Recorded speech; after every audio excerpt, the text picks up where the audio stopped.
So, everybody's got stressful lives. I've got a stressful life. You've got a stressful life. Then you realize that your favorite NBA player probably feels and has that same stress, right? Only multiplied by 10,000, 2,000. The pressure of being Giannis or being a pro basketball player got so bad that Giannis Antetokounmpo, one of the nicest guys in the NBA, recently told Lori Nickel of the Milwaukee Sentinel-Journal that he nearly gave it all up, that he nearly retired. Excuse me? What'd you say? He retired? Yes, the article explains it like this. Being Giannis means something he never envisioned when he became the best player in the NBA. Being Giannis is a spectacle. It's noisy. It's an approach, a wave, a hello, a camera in his face. It's someone on the side asking for a moment of his time when he doesn't have a moment to spare. He's always courteous and polite and still wildly approachable. Giannis himself was more succinct. Everybody, no matter where I am, everybody is watching me. I don't think I have the time to turn it off and be myself, kind of just be me. And all of that, the stress of being Giannis, led him to almost quit the game in 2020 during the bubble. Yeah, Giannis almost retired before he got started. In 2020, I was ready to walk away from the game. I had that conversation with the front office, he says. Can you imagine that conversation with GM John Hurst?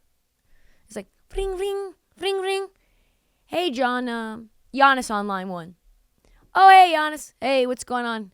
Yeah, hey, John, love you. I really love the Bucks. It's so great to be here in Milwaukee.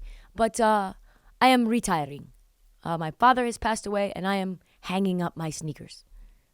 I think I'm going to retire. Giannis Antetokounmpo, MVP, Giannis, almost retired. Has to be maybe one of the most terrifying conversations that a GM could have. It would be like if LeBron in the middle of his prime retired. Embiid retired. Probably even worse than that. If you polled 100 NBA executives, ask them to name one guy that would actually retire in the middle of their prime, probably Giannis. I bet they would all say him. And get this. He had the conversation after signing his extension. Naturally, the Bucks were like, hey, you know that you just signed one of the largest contracts in NBA history, right? And he was like, yeah, but you can just take that money and shove it in your ass. I don't care about that. I care about joy. I'm a joyful person. My father didn't have nothing. He had us. He was the richest person on earth because he had his kids. He had this beautiful family. He had nothing. This, to me, doesn't mean nothing. Also, Giannis counts his Oreos. I bet he doesn't spend any of his money. All he needed was one contract, and he's good. If he doesn't have joy for the game anymore, he's going to hang it up. The level of panic this must have caused the Bucks would have been immense. You just signed him to a supermax deal, and he's already ready to retire. What are we talking about here? Are we serious? What's happening? So how did we end up with Giannis actually winning a title and staying in Milwaukee? One word, therapy. Giannis went to therapy. How did he get to therapy? Apparently he's this self-admitted, stubborn, proud guy. Well, he got the idea from, checks notes, Kevin Love. Kevin Love, who came out in 2018 with his own mental health struggles and helped to destigmatize mental health struggles for the entire league, including Giannis, was so inspired by Kevin that he decided to seek help himself. With the encouragement of his family, he started talking to someone. Apparently it helped a lot. He found someone who, he says, put me in a place to appreciate all of the things that I have that comes with being who I am, to be okay with myself no matter what the outcome is of the game. I understand that I can't control that. I can only control my effort, how hard I work, how I try to inspire people from what I do.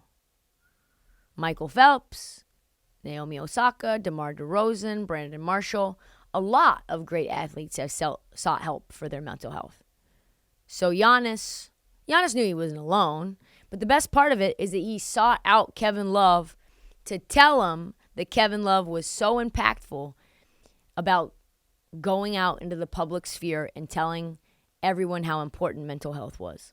He said, I talked to Kevin and I told him how he inspired me to open up and help me to the kind of better myself, and he was literally tearing up when I told him that.